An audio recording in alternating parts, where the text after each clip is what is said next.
When I was in high school, I was just one of those kids desperate to fit in. I just wanted to be cool, I just wanted to be the cool guy ever. And then I got my first heartbreak when I was like 17, and that I was like super depressed. I didn't know how to deal with it. Weed turned into like cocaine. When I got into cocaine, I like felt love for it. I loved it. Like I remember so many nights I was like, I love this drug. I was just a lost kid. I didn't know how to deal with my emotions. I was super insecure, and I think a way to combat that was just me to take these drugs and to go like make friends off these drugs. Like my message to the world: trust in God, put your trust and faith in the right areas, and to not worry about what other people think of you, to not listen to all the fakeness of this world, because there's going to be a lot of people that come at you with just talk, and that's it. And to just look right through it, and to worry exactly about what you're doing in that moment, because that's all you can do. Yeah, I'm not sad about it, I laugh. They behind the time and they think that I'm the drag. Louisville slugger, batter up, I take a crack. Said I'm the best I never heard, every night put up the stats. Lace it, I've been going silly like, you don't gotta tell me, I just know I'm really like. Him, brought it to the layer, every shit I climb it. Really started at the bottom for the climate, that's the only thing you... What's up, guys? Welcome back to another episode of C-Rod's Tell Me a Story podcast. I'm your host, C-Rod. Let me tell you a story. Today, I would like to start off by discussing a prevalent issue that affects a significant amount of Americans every day: addiction. While statistics vary, with some suggesting as many as 48.7 million people in the U.S. acknowledge struggling with substance abuse, with another 10% of the population addicted to social media or the internet. Altogether, we're looking at around 100 million people grappling with addiction in various forms. To put that in perspective, with the total U.S. population hovering around 342 million, nearly a third of Americans are contending with addiction-related challenges. So how did we arrive at this point? Frankly, I do not have all the answers. I am not an expert or a scholar. I'm just an ordinary person who can share my observations and experiences from living in this world. Reflecting on my upbringing, I vividly recall witnessing drugs ravage lives on a daily basis. I've seen people go from casually smoking joints at parties to desperately begging their dealer for the next hit. I have seen individuals lose everything, including their lives, in pursuit of that fleeting high. Decades ago, I observed the government's attempts to tackle drug issues by incarcerating individuals for minor drug offenses, penalties that today would not warrant more than a slap on the wrist. Lives were shattered by the entanglement in the criminal justice system. Was this worth it? Should we be locking these individuals away or offering them the support they need? Personally, I lean towards the latter, although I also understand concerns about safety and crime. My personal encounters with these struggles is when I was in the streets and legitimate work opportunities were scarce. In my community, there were plenty of doughboys recruiting and ready to put you to work.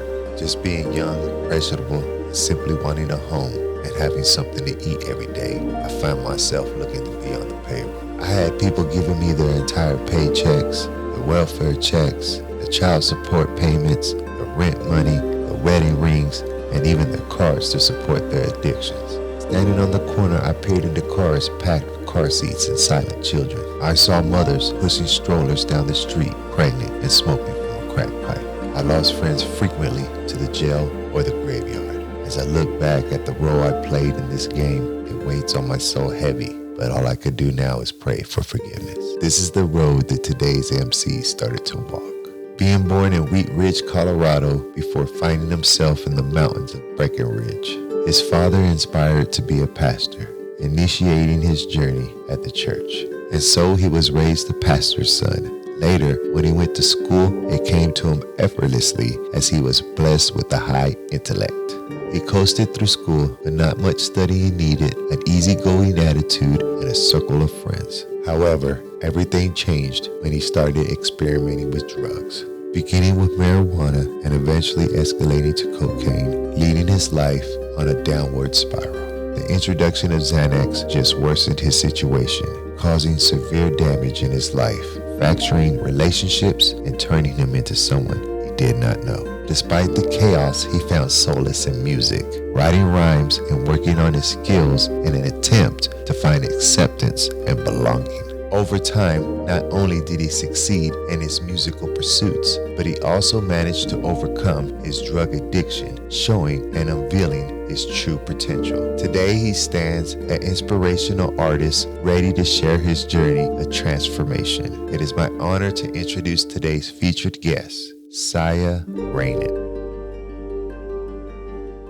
All right, back at you with another episode of C-Rod's Tell Me Your Story podcast. I'm your host, C-Rod, and I'm back at you with my guest today, Siah RaiN'n. Hello. Thank you for having me so much. Thank you for being here, man. Appreciate you. Of course. Siah, I'm struggling with your name. Yeah, that's it. That's it? You got it. Yeah. Oh, great God. Siah is a local artist here. Y'all know what I do. I get up every day. I scour for talent in the area, you know, Colorado, Utah, Nevada, all the area around here. And I see who we have out there and who's willing to come in when I ran across this page. And the thing about music nowadays, a lot of rap music, which me and him were just talking about off camera, it's all the same. No one's really talking about nothing. Nobody's lyrics is no more. You can't even understand half of it. So, you know, I usually go through about 100 different rappers before I find one. And that's when I found him. And he's cold. He's very cold with it. I know you've seen the footage before the podcast started. So if you want to download that track, check him out. You can get that track off of him. But he's dope. He's solid. And that's why I bring him on the podcast, because I wanted to put eyes on him and so people could see how dope he is. But, you know, we're all the same, just like I was telling him. And we're here to listen to his story and listen to each other. And, you know, like I said, we're all pretty much the same, even though we act like we're not. We're all pretty much the same. And I hope you like his story. I hope you listen. So with that being said, oh, yeah, one more thing. Like, subscribe, all that good stuff so we can get monetized. Because listen, guys, if you get us monetized, then I could fly people in and I could share everybody's story. I don't have to be local. And I'm not talking about celebrities. I'm talking about regular people like you and me who can't afford a flight in here. You know, so subscribe to us. Let's get monetized and let's get everybody's story out there. And let's realize, you know, we're all pretty much the same people. With that being said, where you from, my brother? I come from a little town, born in Wheat Ridge, Colorado. And then when I was 4, we moved up to Breckenridge, Colorado, and I went to high school up there until I moved back down when I was 18. So, yeah. What's it like in Breckenridge? It is a resort town. It is a ski town. I like to compare it to like Cabo San Lucas, but with just mountains instead of a beach. It's just people traveling in and out. And yeah, it gets a little old, but it is a very beautiful place. Yeah, do you do a lot of skiing? I used to a lot. My family's super big into it. My brother was very good at snowboarding, and I was just always too scared of getting hurt. So, did you? Is that why your family ended up there? No, my dad. When I was born down here, my dad was a youth pastor at a church down here, and we moved up to plant a church up there. Oh, is he still a pastor? He's still a pastor of a church up there called Great Divide Calvary. To this day, I go play music up there when I can. What else did he do? So when we moved up, it was, you know, he was just that was kind of his dream, and he had his job. I think he was like a bellhop for a hotel, and then my mom was working at a flower shop for a while just to pay the bills, and until the church kind of took off a little more. Oh, so they do church full time now? Yeah. Oh, that's nice. Yeah, my mom still, she does property management, but my dad's still a pastor full time. Oh, yeah. What's your mom like? My mom, she's the most amazing woman. Sweet, kind, supportive. She's just my rock. Yeah? Yeah. Everybody loves their mama. Oh, right? of course. Mamas are sacred. Like that old Bill Cosby joke, the football. You ever heard that one? I don't know. You got to tell me. It's an old Bill Cosby joke. I think Carlos Mencia stole it. Was one of the, you remember Carlos Mencia? I'm so oh wow, bad you're with so names. young. You're just younger than me. I'm very young. There's this old comedian who used to steal stuff from people, and he got caught. He was really mega huge when I was growing up. Off stolen content. And then he had his own show on Comedy Central and everything. Oh, jeez. And then Joe Rogan called him out on stage, went on his stage, called him out for it. Good for Joe Rogan. Yeah, and then he just was never able to recruit from it. But can't bounce back from the that. bit that he stole was, so Bill Cosby says, talks about a man and his son. Now, I'm going to butcher this, so y'all don't leave me alone in the comments. All right? I'm not a comedian. But Bill, he's talking about a man and his son, and he takes his son, and by the age of 4 or 5, starts teaching him how to play football. And all through school, he gets up early and takes his son out practicing, and then he gets off of work, goes straight, helps his son practice from school, and then he picks up an extra job so he could buy him the equipment and give him extra practice. And he does this all through high school, and then helps his son get into college, and pays for his college and pays for everything, and gets him through college, and he makes it to the NFL. Turns out to be really good, and wins the Super Bowl. And the interview comes up to him, and he says, "What do you have to say?" And he says, "I just want to thank my mama." Everybody loves their mama. Oh, you got it. Dad don't get no thank you. Yeah. I'll give my dad all the thanks as well. My dad's great as well. There's another guy, not to get ADD, but another guy says, no one says, "Dad, thank you for the lights. I got up this morning, I turned the light switch on, and it worked." That is a good point right there. So speaking of, so is your dad like, were you a strict upbringing? A little bit, like yes and no. I was like, ever since a young age, like going to church is just what we did. So obviously kind of when I went to high school, like middle school, got a little older, started to like kind of rebel out a little bit because I was just in it since a kid. But yeah, it was like a somewhat strict household, but it didn't really feel like it at the time, until I got to that point where I was like not really into it, and I started to do whatever I was doing, and then it felt strict. Yeah. Were you spanked? Yes. Yeah. Were you beat or spanked? I was just spanked. I wasn't beat. My mom, she would threaten to send me off a few times, but nothing ever happened. Did you give them problems? I gave them big problems for sure. I will admit that. Yeah. What kind of kid were you? When I was younger, I was a very good kid, very good student, super athletic. We were always doing sports, so that kind of kept us busy. And I felt like school stuff just naturally came to me, like going to tests or going to school. I wouldn't have to study. I would just do well on the tests and all. So, yeah, it was pretty easy going up until about like 14 or 15. Like started getting into smoking weed. Fucking up. Yeah, for sure. Just in the household. And my dad being a pastor and our family being like that sort of role in the community, it kind of gave us some problems for sure. Oh, I bet you they couldn't stand that. Huh? Oh, we were butting heads. It was never like, there were times where it felt like we hated each other. I didn't say we ever hate each other. We always loved each other, but we never saw it quite the same after about like 14 or 15. Until now, we're doing really great now. I think that's like the story of most teenagers, though. Yeah. It's to be expected when you're that age. Yeah, my parents don't understand me. Yeah, exactly. You just forget your parents were 14 too. Totally. They totally get you. Yeah. You just don't know that they get you. It's just a phase, Mom. Yeah. So, but growing up, so how old are you again? 25. So like you probably grew up a lot different than me. I'm in my 40s, so. But growing up nowadays is way different than when I was a kid. Yes. I mean, even I feel like when I was getting spanked, it was on its way out. Like people were like going against it. They don't really spank no more, right? Yeah. I feel like it's looked down upon. Shit. I'm I'm gonna spank my kid. It depends on. I have daughters, Okay. so I've never spanked them. But I would know change things. if I had a son, Yeah. I'd wear his ass out. Yeah. If I had a son like me, I'm spanking him. It's good for them, but so like my generation, we got beat. And you get spanked, and then like you couldn't tell nobody. You go to school, my dad beat me. They'd be like, "What the fuck did you do?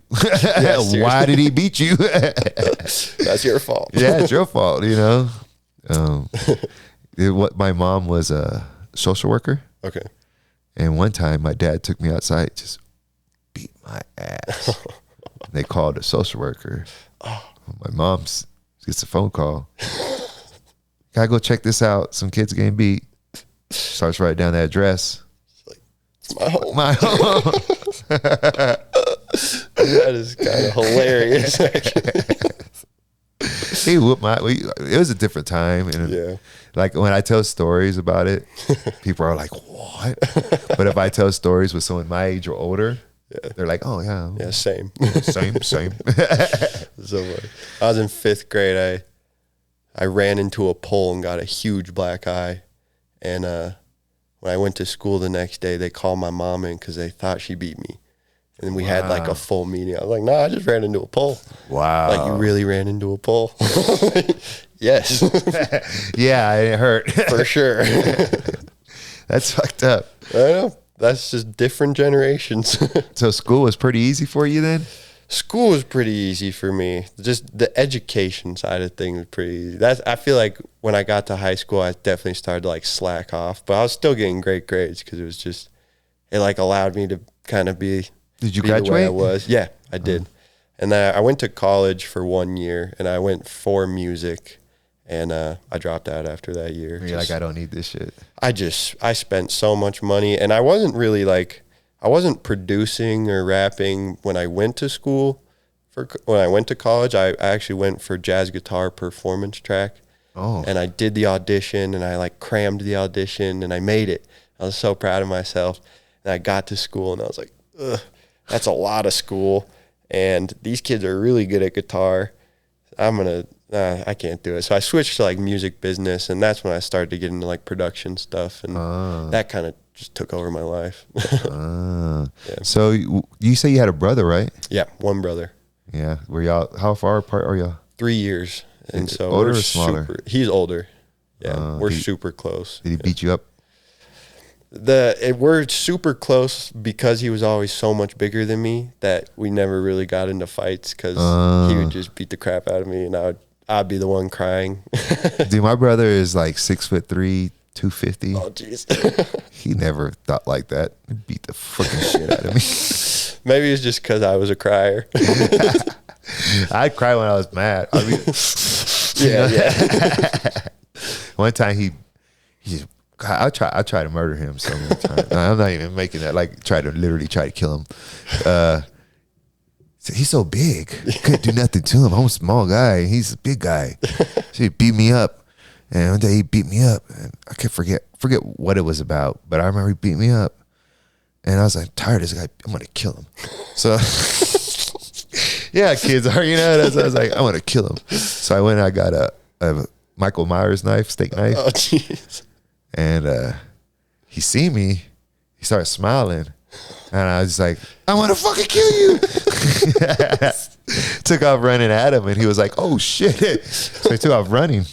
So I was chasing him through the house with this knife. I'm like, swinging it at him. And he ran into the bedroom. And he said, this is what he told me. He said he closed the door. And it was like the horror movies where the knife comes through the door right by his face. That's what happened. He closed it right when I was swinging it. He said he closed it and the knife just went through the door. Oh, gosh. I tried to kill him so many times. That's just once. Me and my brother never got there. I was always like, you know what, man? I'm not messing with you. Try to kill him in his sleep. Try to smother him with pillows. You were a mean little brother. He was kicking my ass. He was the mean one. Trying to get some payback. A violent little brother. Yeah. I remember. I fucking forget. Like, he beat my ass. I remember it all day long. I'm motherfucking kick my ass. I'm gonna wait till he falls asleep. I'm gonna get this motherfucker. Okay, so maybe he was the meme. I think I'm starting to see. Yeah. So over there, did you have a lot of friends? I did have a lot of friends. Yes and no. I had like my friend group, and I went to a very small high school. And how big is Breckenridge? When I was there, it was super small, and over the years it's gotten huge. Like over the last, I don't know, 10, 15 years. But my graduating class when I graduated high school was like 100 kids. Tiny. Yeah, it was super small. So, we knew everybody, and like I had friends, but I had like my core group, probably like 5 or 6 guys. Road dogs. Yeah. Oh, yeah. What y'all do is run around smoking weed and. Yeah, I was kind of the trouble. I was kind of the weed smoker out of the bunch. I kind of did all that stuff. We would always we'd go snowboarding or skiing, and me and my best friend, he kind of got me into like playing guitar a little bit. So we did that a little later in my life. There's not a whole lot to do up in Breckenridge if you're not snowboarding. So. You get out of school and you just go to someone's house. I remember, like, in high school, we just drive around. That's what we did. Just drive around? Just drive, yeah. That's that small town shit. Yeah, totally. I know all about that. Totally. I used to drive, come down the main street, go downtown, and then there was a Sonic, turn around in Sonic, drive back through downtown, and stuff like that. All these big city people are like, what are they talking about? Like, this small.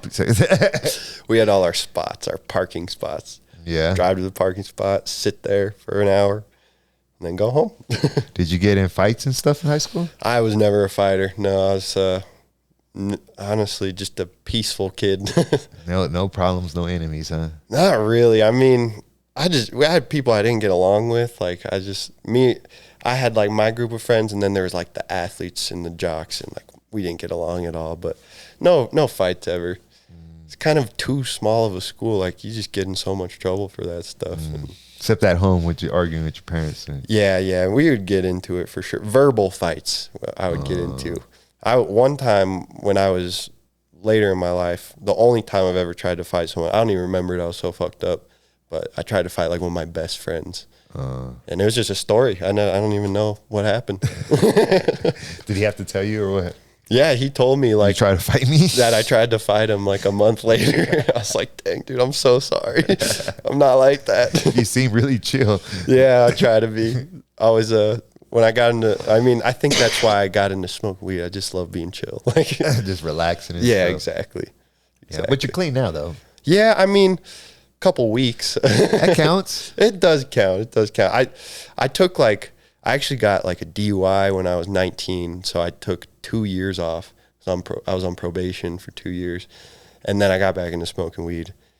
But that was the longest I've been sober. What did you get DUI for? Drinking or smoking? Smoking.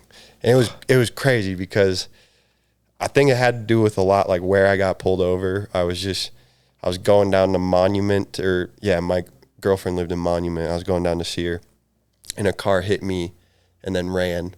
And another car hit me because I like slammed on the brakes. So we called the cops, and the cops got there and they arrested me. I was like, dude, the guy's getting away. Like, you go get him. Yeah, go get him. He's gone. But you just smell like weed?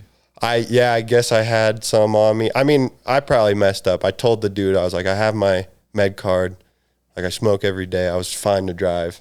And then he was like, all right, get out. I'm going to fuck this head up. Monument is like, I hate that town. It's very, I don't hate it, but I strongly dislike it.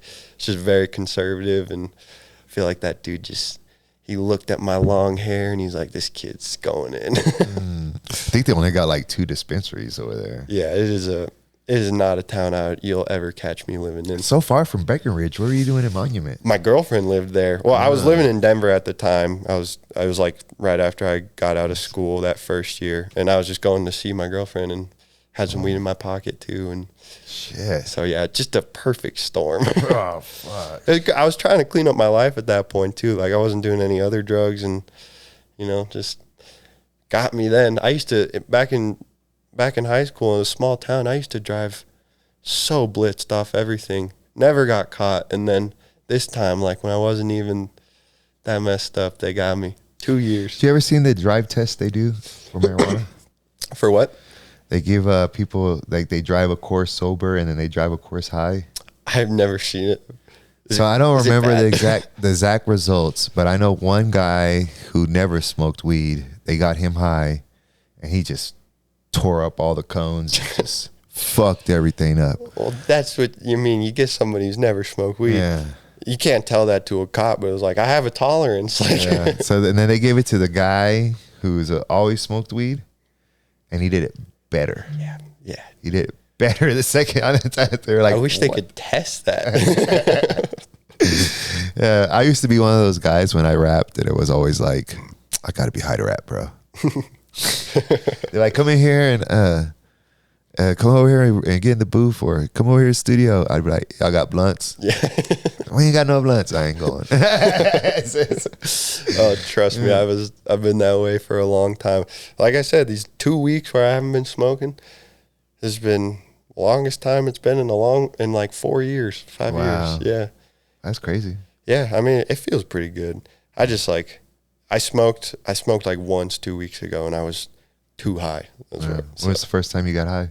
First time I got high, 13 or 14. Tell me about it. Oh, it was with, shout out my boy Daniel Chavez, rest in peace. But we went out into the woods one day, and he brought us some weed, and we smoked, and you know, looking back on it, I was acting high. I don't think I actually was high because I don't think I actually knew how to inhale. You know, but I was going around town like, oh. Yeah. I started getting high like 11. Oh, no. I was 10, 11, maybe 9. I was a little kid, and I would steal it from my parents. They would buy pounds for something. My dad wasn't like a seller or nothing. He would just smoke a lot of weed. Oh, gee. So I would go in there and I would take like good amounts every day, handfuls. Because you got a bag this big, you know. Oh, yeah, and he's smoking. He's going to forget. He started noticing towards the end. Really? Yeah, he said, I thought mice were getting my shit. He said, I thought mice were in my shit. It was me. Yeah, That's but so funny. I would take his shit every day. And I remember I would take his shit and I would go hang out with lived in the ghetto. Yeah. Go hang out with the OG gangsters. And I would say, hey, they'd be like, a little kid. I'd be like, I got weed. They'd be like, come on over here. So I would hang out with them. And I remember I already been smoking for like so long before I even started going, but I was such a little kid. So then I went around all the gangsters and I was like, hey, got some weed. And they were like, sure. And then they were like trying to tell me like, okay, now roll it and then now hold it in your hand. Like, tell me how to hold it. And they're like, now put it to your mouth. And I'm like, dude, I've been smoking for like a year, but I didn't say nothing. And I was like, all right. Sure. Yeah. And I was like, and they're like, now inhale. And then they're saying, if you don't let go, I'm gonna punch you. You let go, I'm gonna punch you. So I was like, yeah. And I would hang out with them all the time. And then they would send their little brothers to my house to come get me. Because they knew I had weed. Go get the kid with weed. Yeah. So for one time they came. That's hilarious. And my dad opened up, my stepdad, I call him, he's my dad, you know. He opened up the door and was like, what the fuck do y'all want? And they're like, is Chris here? And he's like, yeah. And they're like, can he come out? So yeah, like, can he come out? And he went, no. My son's 9. The fuck do y'all want? Oh my God. I was in the background like, shit. I'll be there 1 second. Yeah. He came in. What were those gangbangers looking for you for? I was like, I don't know. I don't even know them. I was like, oh, they're little brothers, my friend. I hang out. Maybe they're looking for his little brother. There you go. He was like, oh, okay. I was like, shit. He was like, I better gangbangers coming over here. That's so funny. So after you graduated high school, well, when you were going through high school, did you have like, did you party a lot? Yes, I took it way too far in high school. Tell me about it. Those were the hardest times of my life. I mean, I think when I was in high school, I was just one of those kids desperate to fit into. I had my core group of friends, but there's like the stoner kids and like the other kids. And I just wanted to be cool, you know. I just wanted to be the cool guy. So like weed slowly turned into whatever. And then I got my first heartbreak when I was like 17. And that I was like super depressed. I didn't know how to deal with it. Weed turned into like cocaine. Got super addicted to cocaine for a while. Wow. Yeah, it kind of messed me up. And then after that, like I got really sick from that. And after that, I got like really into Xanax. And then after Xanax, I got super into like Molly and acid. And Wow. yeah, I just kind of did the whole run of things. And definitely, I was like the only kid doing that stuff up there. None of my friends they did not support any of that. Yeah, I know. But I was just like, in my own mind, just taking it too far, you know? It's just, so I don't do cocaine. I don't do drugs. I rarely even smoke. I'm not, you could probably tell. Yeah. I'm not into that stuff. Good. But I will say, I don't think it's bad unless you abuse it.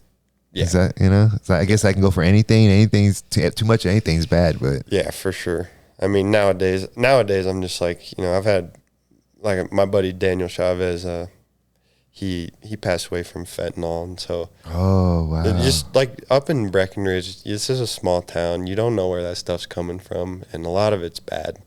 And so nowadays I'm like, no, like anybody I know doing it, I'm like, please, just at least get it tested, So that is something that's different Yeah. from when I was growing up again, is that fentanyl. Yeah, I didn't even have to worry about that in high school. Like it started to hit probably when I was like 19 or something. I started to really hear about it. It's still pretty young, Yeah.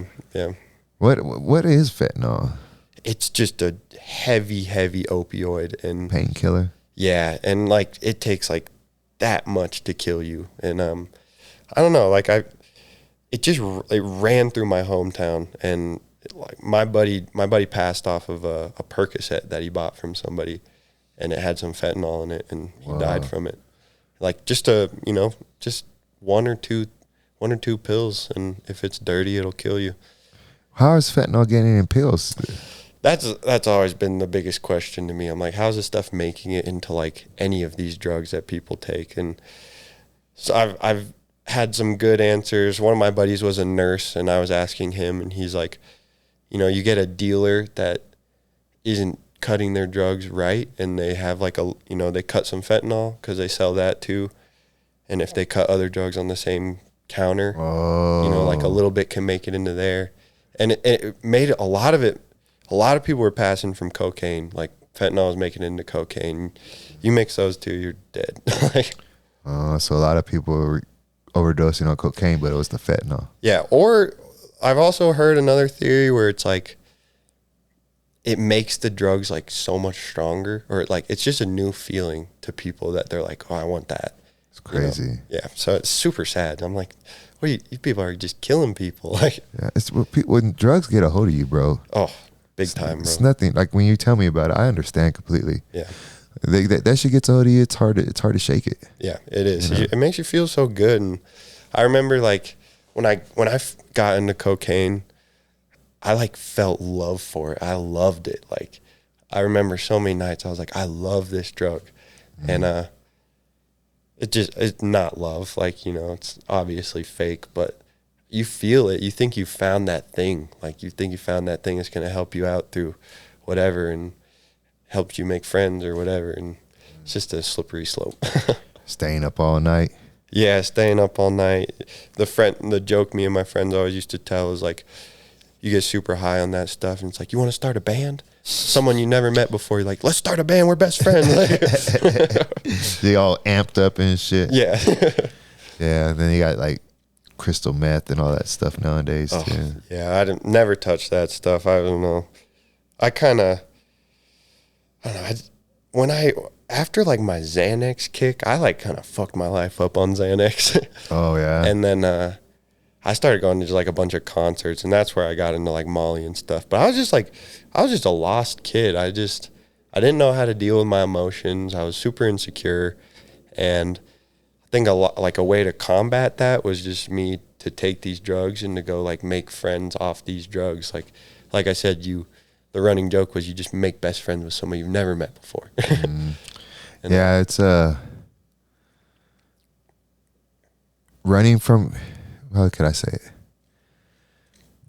I think some people who fall in that position, sometimes it's easier to get high than it is to face reality, to face your problems. Yeah. So growing up, I did all types of stupid shit. I always wanted to act tough and be a gangster and just real dumb shit. Yeah. But I know now that I was just avoiding my problems. You know what I mean? That was my way to avoid my problems. Yeah. And if you run to your problems, you could always get them over quick, you know? Yeah. And sometimes it's really tough. Yeah. It's really tough, but I think I told a friend of mine, he does music. He does blogging for music. His name's Brinson. He does Mile High Music. Oh, cool. Mile High Minute. Yeah. And I was telling him this. My old MMA coach, he would always say this, and he instilled this in me, and I use it to this day when I even think it in my head. But what he would tell me was, in life, you want to be a buffalo. And what he means is, when a storm hits the horizon and there's a herd of cows, what do? They run. And the herd of cows will run from this storm for hours. When a storm hits the horizon, a herd of buffalo runs into the storm because they know on the other side of the storm is peace. I love that. So you always want to live like the buffalo. Yeah. So that's what I face it all the time, man. And sometimes I'm like, fuck, I gotta be buffalo. Like I literally tell myself like, oh, be buffalo, because some shit sucks. Yeah. But I think that's the problem. I think some people aren't able to get over some stuff, and self-image is a lot of it. Yeah. Confidence, insecurity. Like, yeah, I know that. Yeah, you gotta have good confidence for sure, you know, to make it in anything. Yeah, in anything. So, your friend who passed away, was he like your best friend? He was one of my oldest friends from elementary school. One of my first friends when I went to school up in Breckenridge, and yeah, just a good kid, just a good guy. We kind of drifted apart later in life. He kind of went down a path that I just couldn't follow. But yeah, a lot of love for that kid. Yeah. Yeah. Well, that sucks he passed away. Yeah, I miss him every day, but just got to make him proud. I think about him a lot, and I know he'd be super stoked with where I'm at in life too, because there are times where like he would sell me cocaine sometimes, and like that stuff. I think about that. I'm like, man, I'm embarrassed that I was even like that person in his life at any point. Like, we were such good friends at one point, and we were such, like, my parents loved him, and then it just turned into that. Where did you how long has it been since you've been off coke? Or are you off coke? Oh, I'm off coke. Yeah, I've been off hard drugs for 7 years. 6 years. You hurt your body? Yes, my mind more so. I was very concerned with the after effects of it all, but I've been taking care of myself a lot lately, and I feel really good. But I do know that when I was done with all of it, I just felt like fried. Like, everybody talks about like being fried when you take a lot of that stuff, and my mind just wasn't working the same. I'm doing a lot better now, but like when I was like 19, I just wasn't the same kid I was when I was before all that stuff.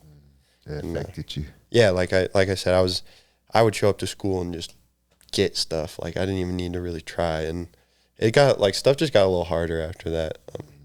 But it was good. I have that like very addictive personality. It's just me. Anything I get into, I'm 100% in. So that's the other side of that, is like when I found music, it was just all in, and I'm same left way. all that stuff behind, and it was just music. Yeah. What's the worst binge you ever been on? The Xanax binge it fucked me up for you sure. You remember it? Not really.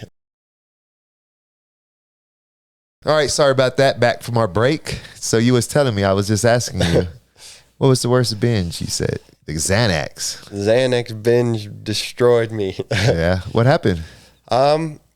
I I didn't really quite understand the drug.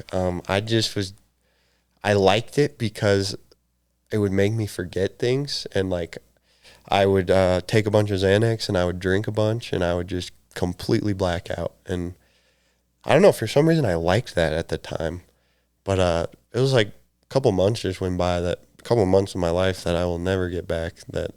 Just a blur. Just almost, yeah, like nothing. Xanax just makes you forget everything, doesn't it? Yeah, man, that is a dirty drug. You're right. I couldn't say enough bad things about Xanax. So there was this guy, I forget who told me this story. Oh shit. Did you hear that? Little shock. What the fuck? But there was this guy, I don't remember who told me this. It might have happened. I might have been in the jail cell. But there's this guy who woke up in the holding tank and told the guards, "Hey, why am I in here? Aggravated armed robbery." He was on Xanax. He was just so stupid. They just arrested him. Yeah. Aggravated armed. He went, "What?" They're like, "Yeah, got like 30 years." Oh my God. He's doing 30 years and doesn't even remember doing the crime.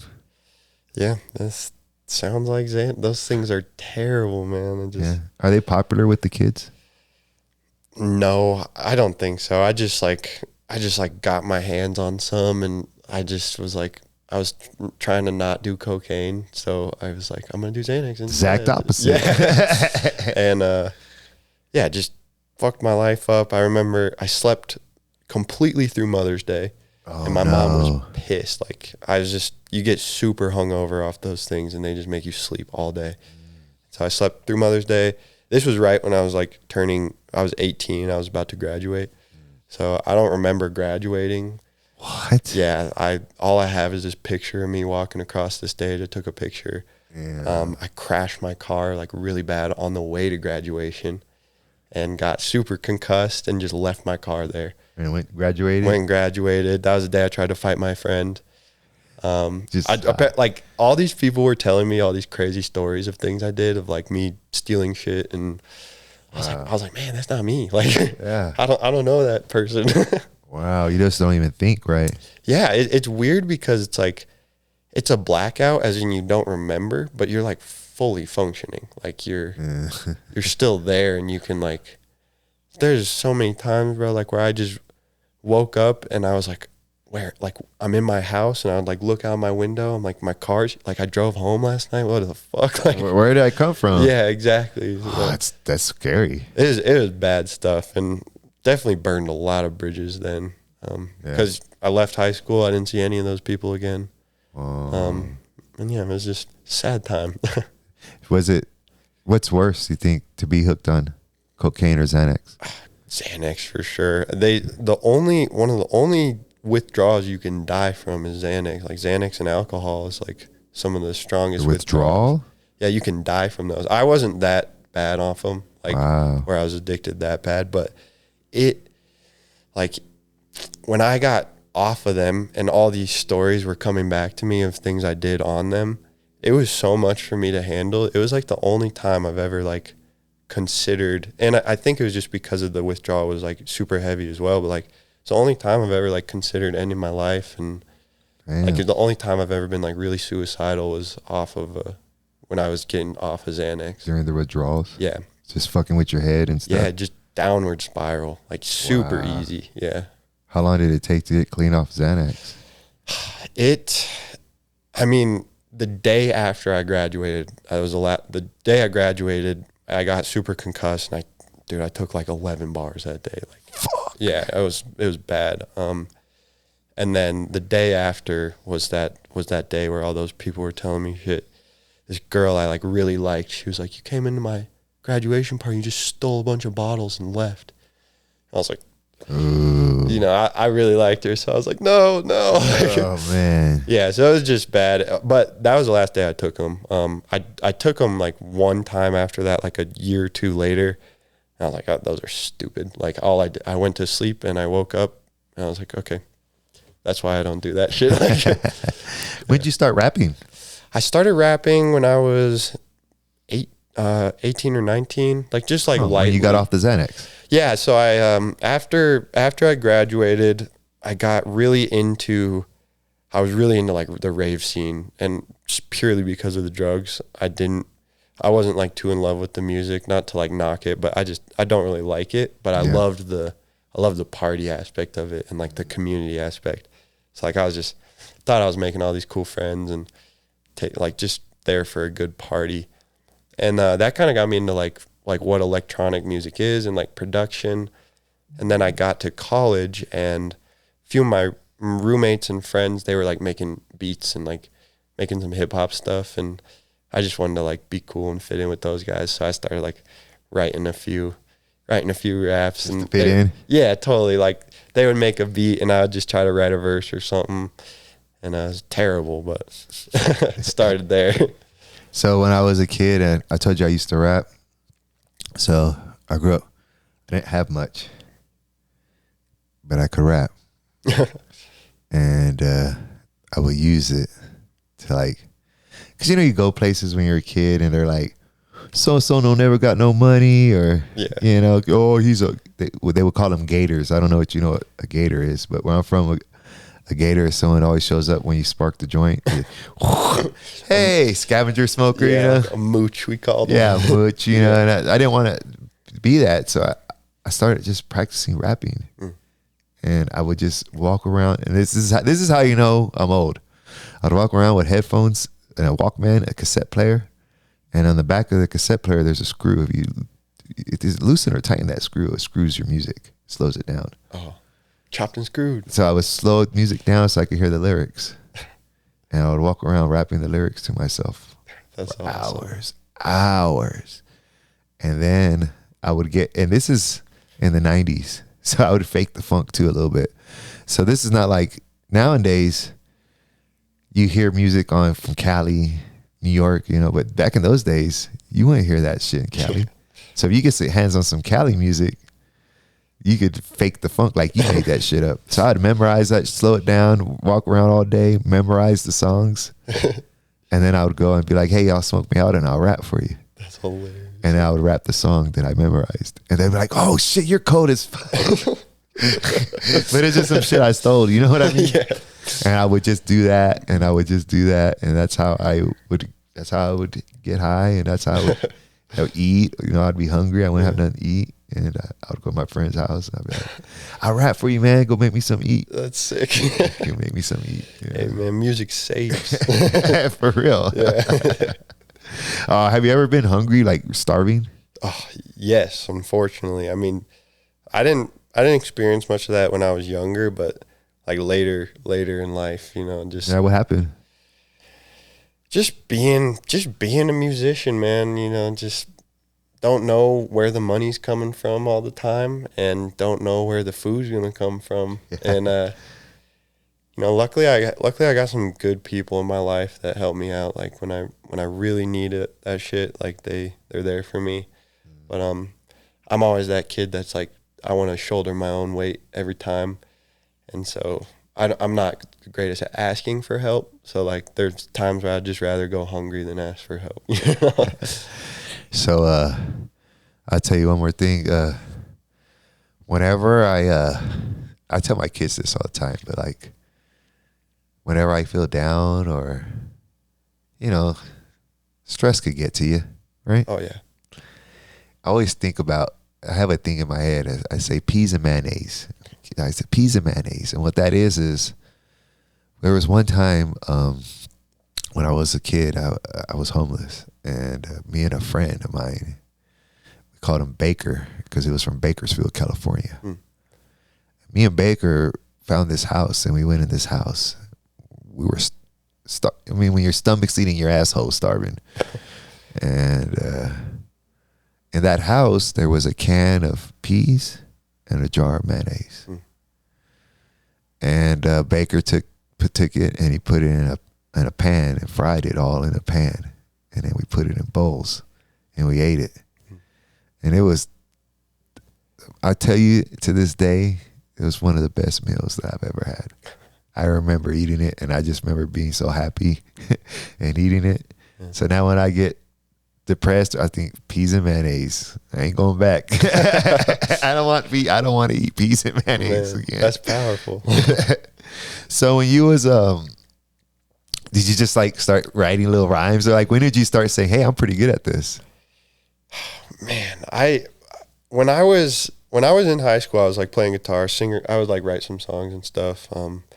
I always knew it. Like I wanted to do music, and then when I started writing raps, one of my friends would tell me, like I lived with this kid, and he was like super into producing and rapping, and then I was just getting into it. I was doing my thing, and then another one of my friends was like, "Yo, man, like you got a really good voice. Like, you know, you're getting pretty good. Like you're getting just as good as this kid." And that's when I was like, "Oh man, like am I?" Because I was into it, man. I was doing it every day, and I just knew that if I kept doing it, I would get better. So I just kept getting better, and then I started producing, and that took over everything. And then like putting the two together was where I was like, man, this is something for sure.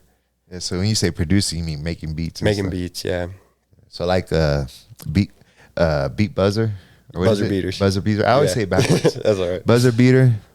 That's completely from scratch to you, right? Yeah, I mean, I sampled a song called Angel. I don't know who it's by. I'll have to find out. But yeah, and then I did the drums on the second half, and I mixed and mastered the whole thing, and I recorded the whole thing. And then my buddy Av Harris, super good producer, he did the drums on the first half, like the boom bappy drums. That's still dope. It's like the reason I ask this is like when you hear it, it's like all. It's not like somebody who took a YouTube beat. Yeah. Like it's like you hear it, you're like, damn, I made that. Every single thing that I'm hearing came from my brain or me and my partner's brain. Yeah, totally. I mean, that's always been the biggest thing for me. Like the coolest thing about producing and making music for me is just sitting back after you're done, being like I just made that. And I've never wanted to be one of those people that like, I've never wanted to take the YouTube beats, and I've never wanted to like use full like loops in my beats. I've always wanted to make everything from scratch. So like I sampled a song in that one, but a lot of my music I play all the melodic instruments, play all the guitar and the piano and shit. Just put it together. Yeah, I just like making full songs. Yeah. So no matter who. Dope. A lot of the songs they're only me listening to them, and that's fine with me. They're so good. Do you do this whenever you make a song? You listen to it like 10 hours straight? I used to do that, and it's been a conscious effort to not do that. Yeah. So I don't get sick of my shit. Because you get demo-itis and you get stuck to it, and then eventually you just start to hate it. Yeah, stop listening to it. Yeah, I would do that. Actually is ass, but it's not. You just think it is. I'd make a song and that should be on my headphones for the next 3 days straight. Yeah. And then I stopped listening to it. Oh, trust me, I used to fall asleep to them. Yeah. I would wake up to them. I love this part. Oh, yeah. Can't believe my voice sounded like that. Yeah, totally, man. Let me rewind it. So, how did you when did you start working on like ventilation and all that? About a year ago? I started working on, I think I wrote that song like November of 2022, and I released it in like January of 23. And it was actually my buddy Tyler Stuke, he goes by Gladwell, and he got me the job at the studio, but he made the beat and he showed it to me, and I was like, yo, I knew when I heard the beat, I was like, I'm going to write the best song I've ever written to that one. This ain't no love, only funds that I want. Put together pieces that I broke just for fun. 2 miles in my sneakers, better speak before you run. Rob paper, peace sign, put the penny on the one. See many see them come, they don't know. And that was like a pivotal, that was like a stepping stone for me in my writing. Yeah. How long did it take you to make that song? Less than an hour, for sure. Good ones are always like that, right? For sure, man. I remember, like, it was kind of when I was just starting to work at the studio. I might have been an intern at the time, and he let me be in there alone. And so I was just in this super dope studio alone. It's like one of the first times I was alone in there. And it's just good vibes. I just wrote the whole thing super quick, mixed and mastered it super quick, and put it out, and just knew it was one of those. Has anybody ever came and told you, man, this shit's hard as fuck, besides me? A couple people. Yeah. I think it was one of my better received songs at the moment. Like, I think I had like a nice little video for it that I made, and the post that I did got more likes than most of my other posts. So I was like, oh, people must like this one a little more. Yeah, were you like, when was it? Were you like, well, let me ask you this: what do you hope to get from music? Do you want to be full time? Yeah, I want to. I mean, right now I consider myself full time. Yeah, you are full time. Yeah. But I mean, like, I want to get to a point where the money's coming from my music. Yeah, that's the stuff I write. Yeah. Whether that's beats I'm making or songs I eventually want to be a performer and perform all my music, but it's a stepping, you got to get there. So it's a grind. Yeah, exactly. It's been a process, but I'm super blessed to be here right now. And I don't do well at like normal jobs. I've ran through so many jobs that I've hated. And this has been the first job that I've been like, this is what I'm supposed to do. What was the worst job you had?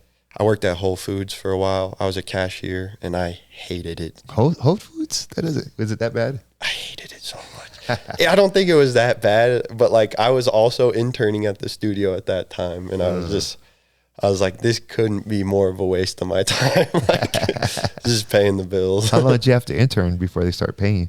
I had a relatively smooth intern process because I was such good friends with the manager, Tyler Stuke. His name's he goes by Gladwell.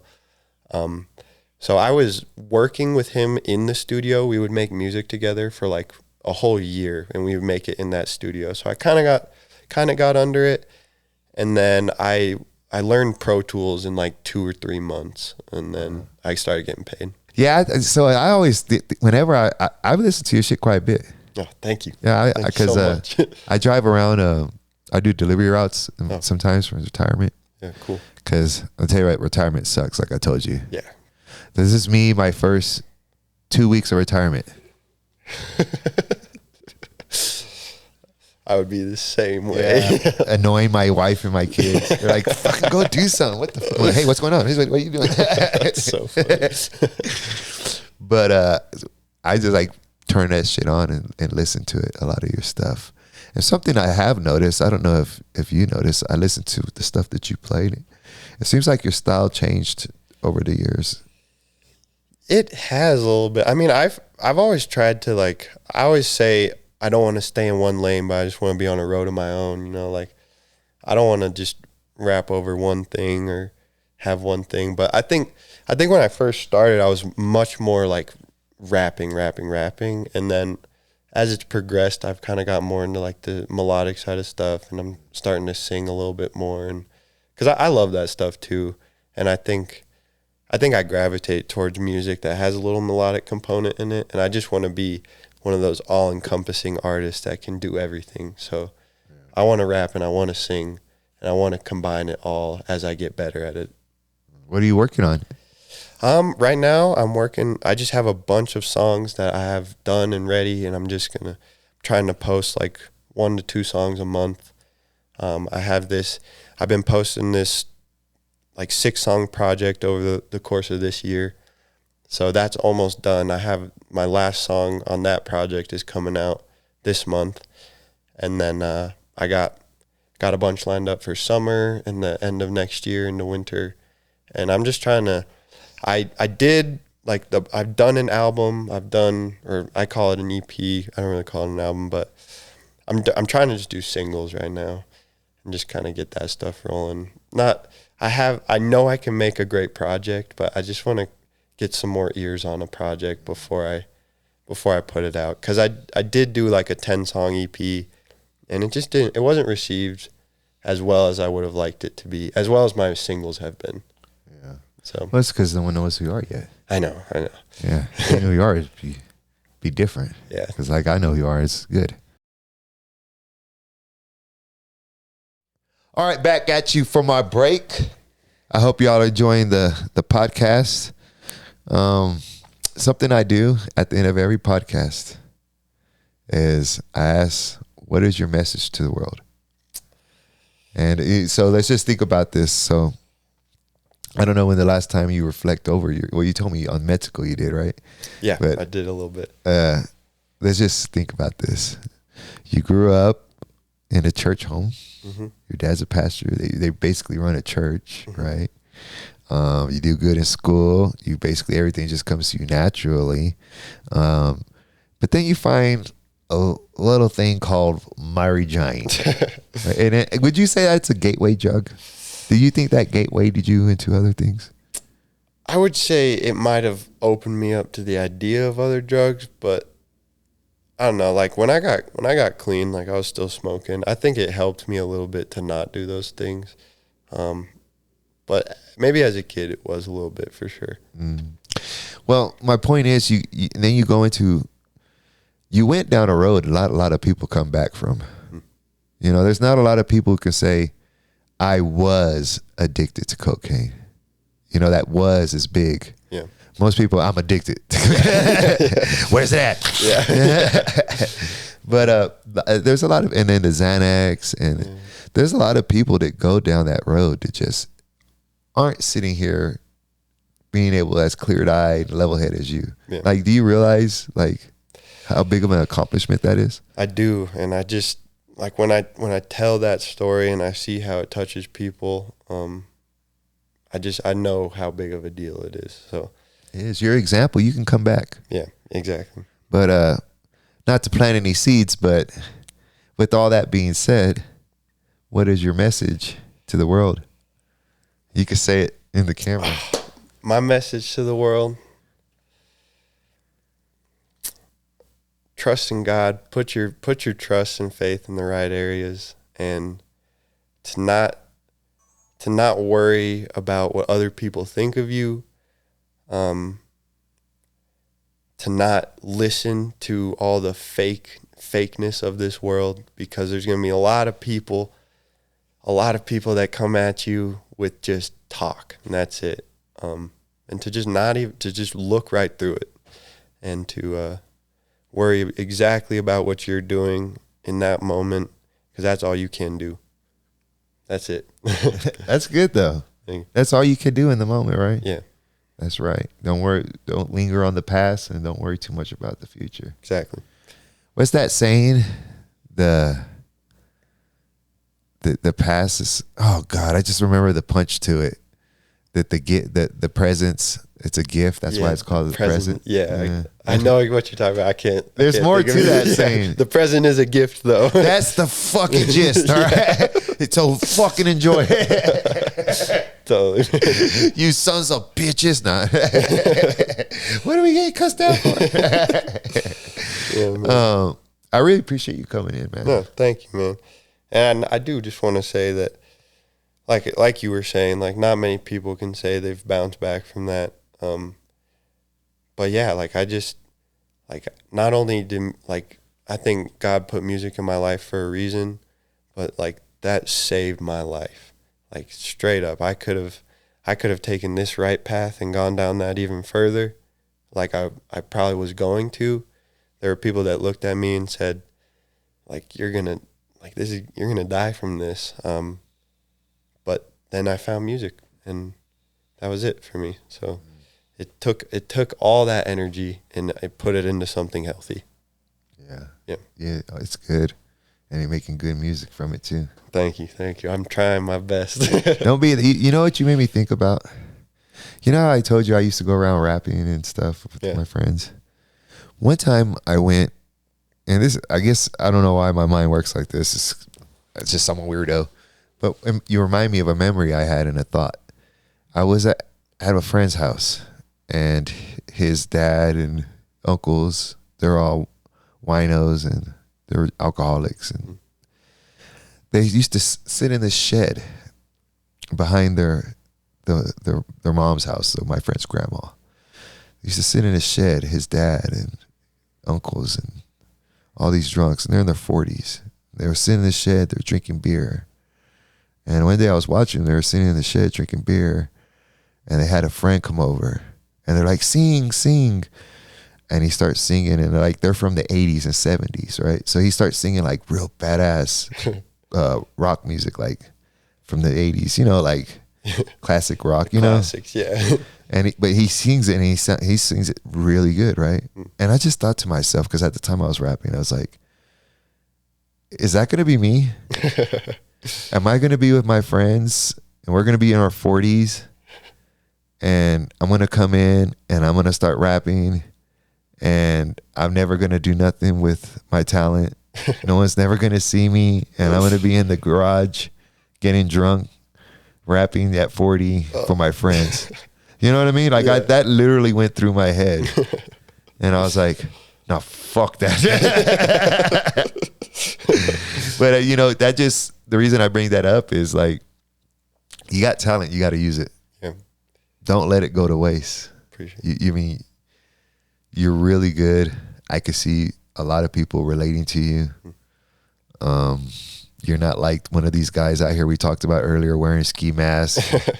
What the fuck, dude? I was listening to like I'm going through the other day. There's this one song where they're like, motherfucker, yeah, motherfucker. I'm like, the fuck is this? Like, what am I like? I hear it every day. Yeah, like you're so much more than that. Oh, thank you. And I just want you to keep that grind up. Thank you. And don't waste that talent. Oh, I'm not gonna.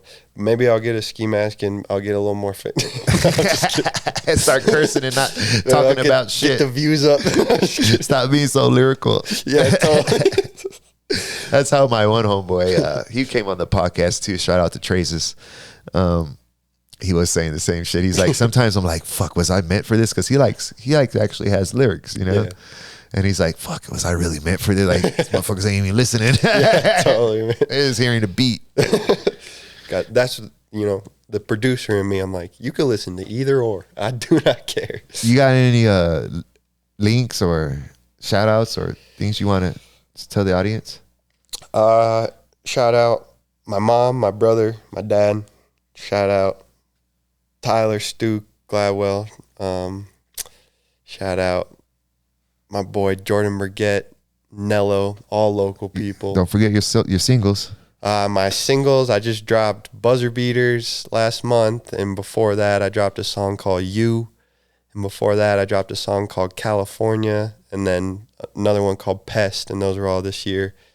I got a song coming out called Supersonic that I really love, and that's this month, and then a whole lot of stuff planned for this summer. Where can they hear your music or download it?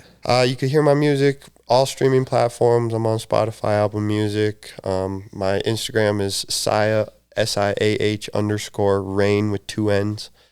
And all my links are on there as well. Got a bunch of videos up that I made as well. Oh. Yeah. It's nice talking to you, man. Dude, thank you so much for having me. It was truly a pleasure. I hope you enjoyed it. Oh, I definitely did. It was a blessing.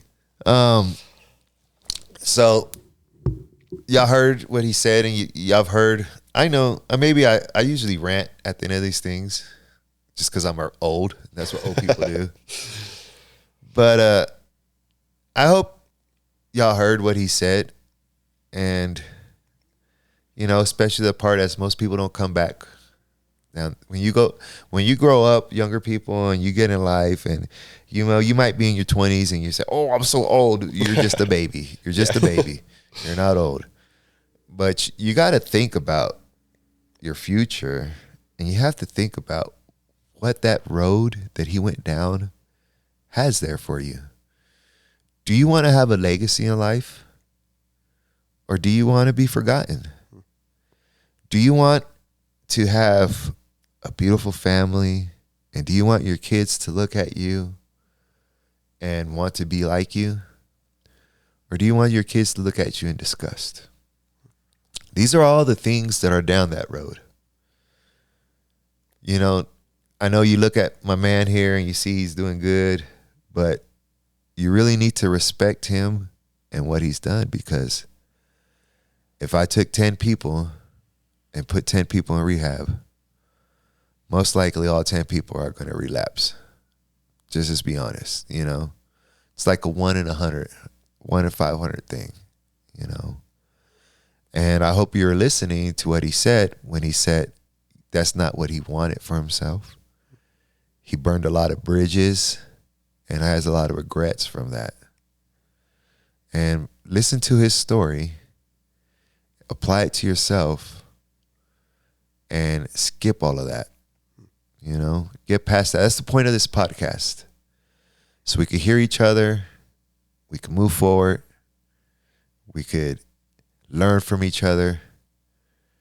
And that's the point. So with that being said, make sure you're following the right road. Make sure you're staying on the right path. All right?